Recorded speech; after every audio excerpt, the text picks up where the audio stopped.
Want to go far in business and in life? You can't do it alone. The secret is expanding your network of personal relationships, building friendships, connecting on an intimate level, away from the office, over a coffee or cocktail.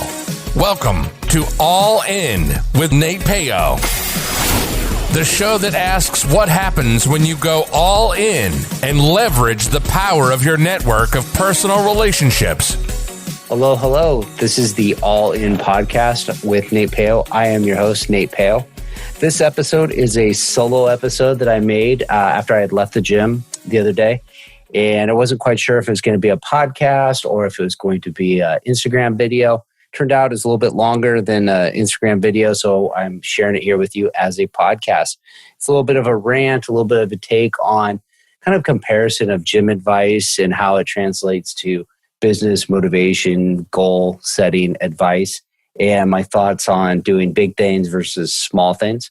So I'm going to leave it with that. I hope you enjoy it. At the end of the show, if you could leave a review, leave a comment, what you thought about it. That always helps us get a little bit better. And if you find value in it, please subscribe to our show or share it with a friend that you might know that would find value in it as well. Anyways, let's get started.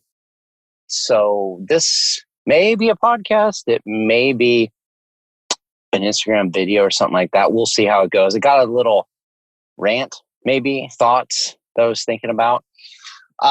So I tried to go to the gym as many days in a row as I can.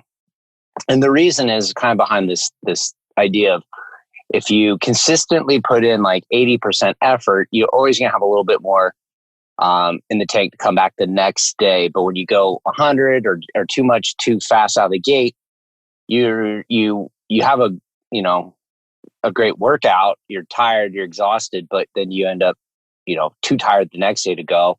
And what happens is like 1 day off becomes 2 days off, becomes 2 weeks off, becomes 2 years off. So it's all about building momentum and keeping this steady pace of consistently coming back, consistently making progress. And over time, those consistent steps, that consistent effort is going to pay off in the long run over going spikes of high effort, no effort, high effort, no effort. And that's my theory. That works for me. I think it's, maybe a little bit controversial. I think a lot of people are like, no, you always want to, do that one last rep. That's where the magic happens. That's where the strength is built. For me, it doesn't work like that. I disagree with that. I think you're better off just keeping it at a consistent effort and being consistent, because this is a long run. We're not doing fitness for a week or 2 weeks or 3 months to get to a certain thing. You should be having this intention that it's for life. It's a habit. It's a lifestyle. Same thing relates to productivity or motivation or business or whatever you want to call it. For me, I'm gonna just call it productivity, but take the two as I'm talking about this interchangeably. Fitness to whatever it is you might be working on to improve your life, whether it's getting better at your job, achieving some goals, fitness, starting a business, whatever the fuck it is for you. Just don't get too bogged down on what I'm calling it. So anyways, I this past week got sidetracked from my goal, or my, I guess, my theory or my way of doing things, which was, like I just said, this 80% consistent effort. And I got greedy, and I decided, hey, I'm gonna mix it up. I've been doing the same thing for a few weeks, and my workout is, I use this app. It's called Fitbod app or Fitbod. I have to look it up, but I'll link it in the show notes. I feel like this is going podcast route. It's a little longer than a quick video, but anyways, this app, it uses artificial intelligence to kind of program workouts for you. And you can put a bias, whether it's bodybuilding, powerlifting, body weight, whatever, and you can customize it to your gym. You can select equipment you have and don't have, exercise you want to do and don't want to do. And then it starts gathering data on what your previous lifts are, what muscles are tired, and what weights you've done and rep sets and all this stuff, and magic happens and it shoots out this workout for you. And one of the things it does is it sets up your time. It's based on kind of like the time you want to put into it. So if you put in like about an hour, it generates about 7 exercises that go start off with warm up, big compound lifts, your big lifts, your heavy lifts, your heavy weights, the big meat and potatoes. And then it if into some accessory stuff. And then the last bit's like abs or lower back, like finisher stuff. So that's kind of it in a nutshell. And if you add your time to an hour and 15 or 45 minutes, it shortens the amount of exercises you do, but it really keeps the core exercises, the heavy, the power, the compound lifts tend to stay. And what drops off is some of the extracurricular supplemental exercise or whatever. So remember that, because I'm going to come back to that point. So anyways, I set mine for about an hour, and I do this. I try to go 7 days a week because I know life will get in the way and something will come up and I'll miss a day here or there. So we don't plan rest days. We just go because we know the rest days will plan themselves. And if we're tired, or if I'm tired, I use some advice that Jocko Willink promotes. It's if you want to take a rest day, take it tomorrow. And chances are when you're feeling like you need that rest day today, if you go anyways, get there, go through the motions, do the work, even if it's just reducing the scale, just going and just doing the bar for squats, whatever, like you're going to kind of, move your muscles. You're going to get some benefit from that. Something is better than nothing. And then chances are the next day, that feeling of not wanting to go the day before was just weakness, and you're kind of back on track. But if you do wake up and you're like, hey, I still feel like I need that rest day, then you take that rest day. So that's kind of my theory on the rest day. It's not my theory, but I've adopted it. And that's what I've been doing for about the last couple of years.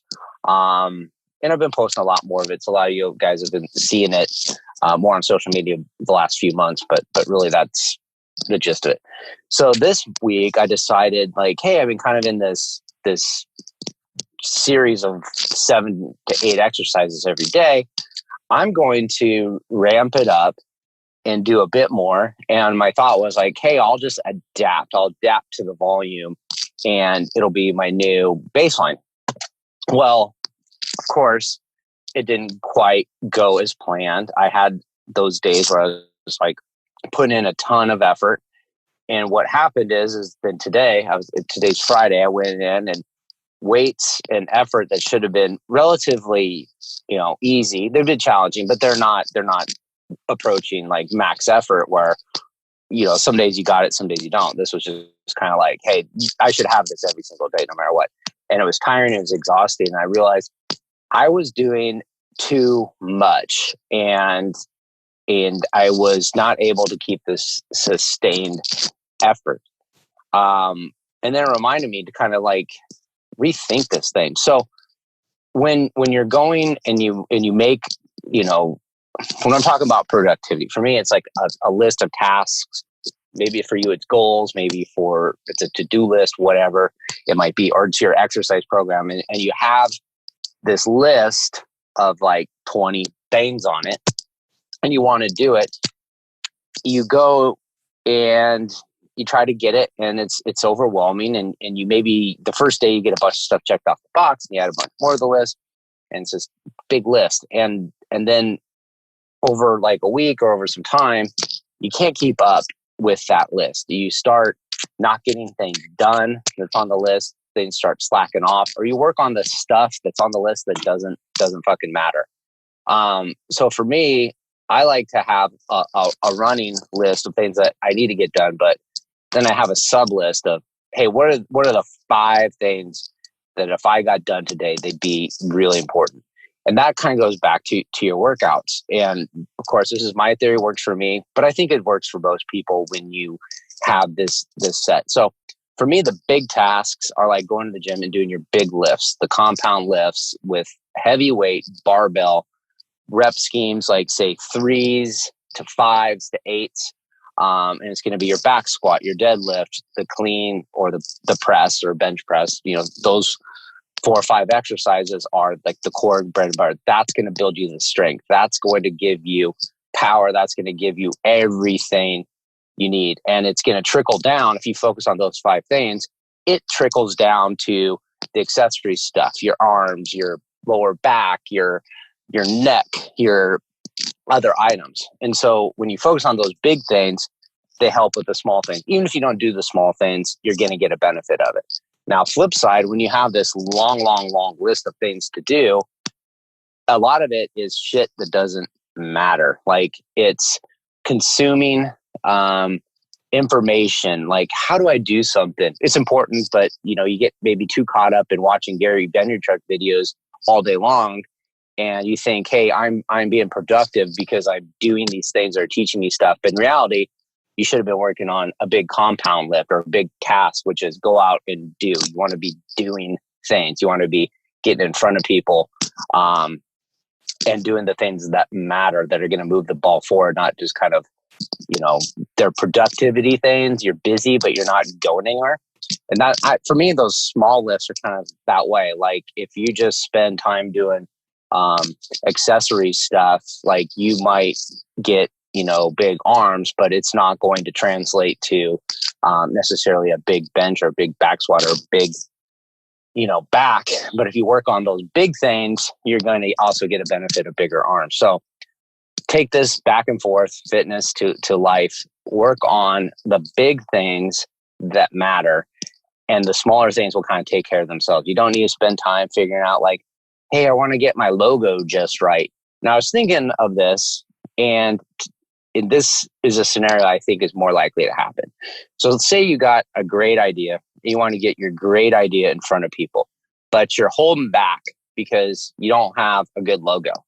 Nobody ever goes, I was just really digging your idea, your business, your product, whatever it is you're doing, except your logo sucked. So I just lost interest because your logo sucked.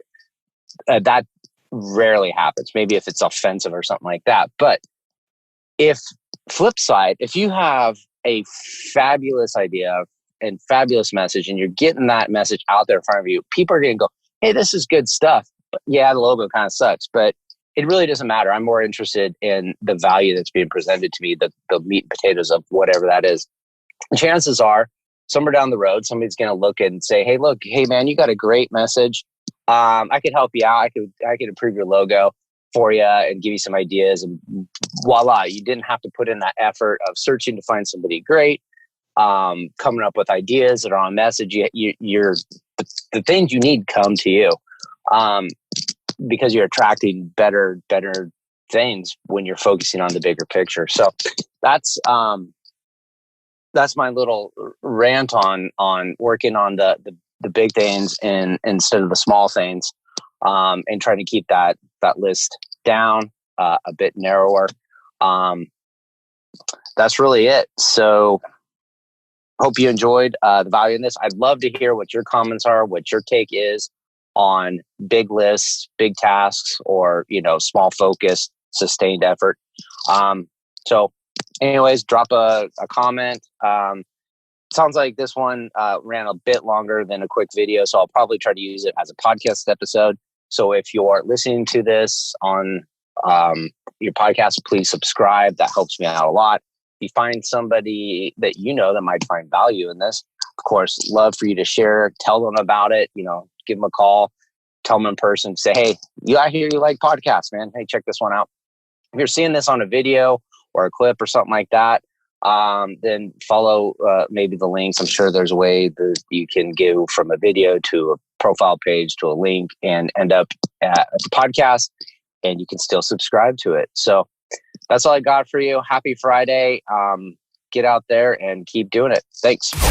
Make sure to visit our website, therealnatepeo.com, where you can subscribe to the show on iTunes, so you'll never miss an episode of All In. While you're at it, if you found value, we'd appreciate a rating on iTunes, or if simply tell 2 friends about the show. Looking to connect? You can find Nate Peo on LinkedIn or Instagram.